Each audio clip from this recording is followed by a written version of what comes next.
आज आपल्या शेतामधली इळू तोडून आपल्या मळाच्या कडेनं लावावंच लागली.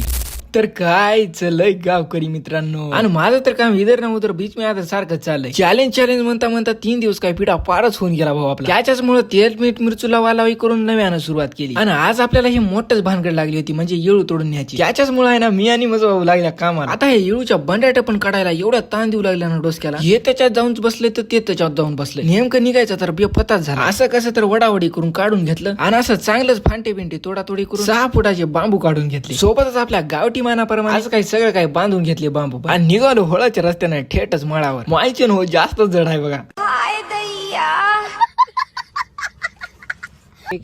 का पाहून मोका घाले का बिल्कुल रिक्स नहीं लेने का.